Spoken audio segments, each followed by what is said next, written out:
Enchanté de vous accueillir aujourd'hui ici, dans cette salle de fête, au lycée théorique républicain Young de Boise. La raison de notre réunion d'aujourd'hui est noble, celle de célébrer l'amitié, la relation étroite qui existe depuis des siècles entre les deux peuples dont les représentants sont présents ici.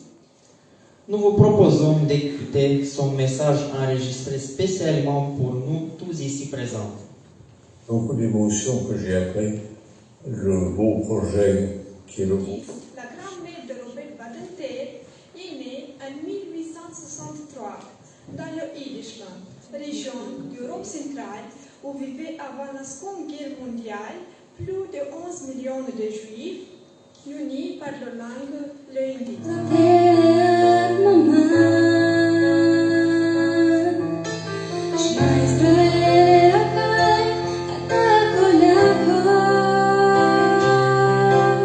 Chapitre 1, le shtetl.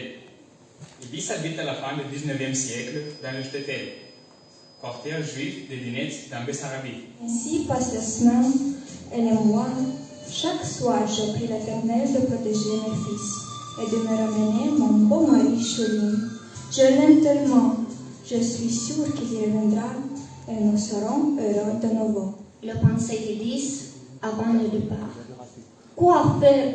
J'ai peur pour ma famille. J'ai peur pour l'avenir de mes enfants. Mon cher Julien, je suis si fière pour mon fils Lactor et Avron. Ils sont en France, loin de danger. Ils se débrouillent bien. Oui, moi aussi. Ils se sont bien établis. Chapitre 3, à Paris. Toute la famille s'établit à Paris. À cette époque, tous les Juifs ont confiance à la France. À Paris, quand un arbre fleurit, ça fait pendant des semaines de cœurs qui sourient, tout ça parce qu'ils s'aiment à Paris. Au printemps, sur les toits, les girouettes tournent et font une coquette avec le premier vent qui passe indifférent, nonchalant. La famille quitte Paris pour le Bagnols à Fontenay-sous-Bois, près du bois de Vicine. On y apprécie le camp provincial, on y passe du bon temps et le bonheur de vivre. De temps en temps, Julien va à l'hôpital pour des séances de rayons qui l'épuisent. Mais il ne se plaint jamais. Il est le patient idéal.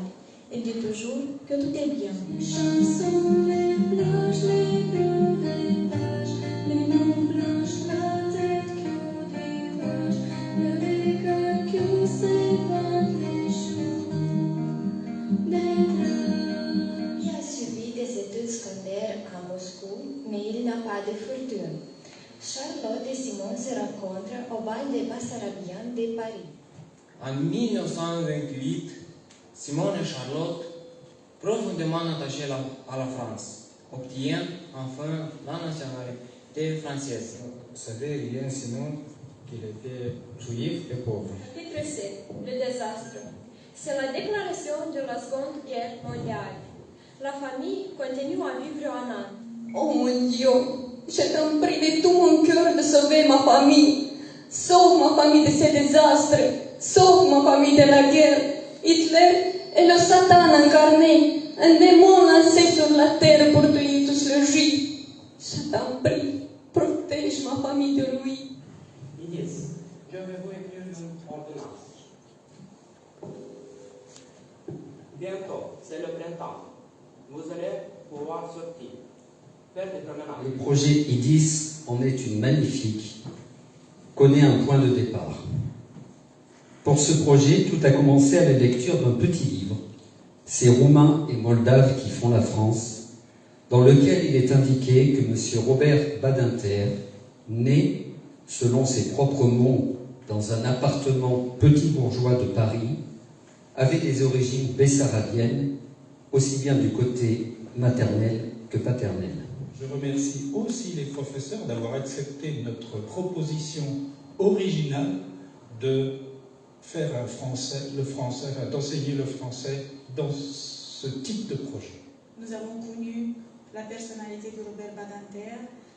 Aussi, grâce à la solidarité laïque, nous avons eu la chance d'avoir des échanges des élèves ce qui est vraiment une expérience unique, extraordinaire, impressionnante et qui reste dans nos vies pour toujours. Ce sont des mémoires, des souvenirs inoubliables. Bravo, et bravo aussi donc pour tout ce que vous avez fait, pour ce projet magnifique. Je suis, comme beaucoup d'entre vous, un admirateur de Robert Badinter. J'étais jeune à l'époque, mais je me souviens très bien quand il était ministre de la Justice et qu'il plaidait en faveur de l'abolition de la peine de mort. Ça a été un moment décisif dans notre vie démocratique. Félicitations à nos amis français de solidarité laïque d'animer et d'alimenter cette amitié franco-moldave par des projets vraiment utiles, des projets qui réunissent vraiment des amoureux de la langue française.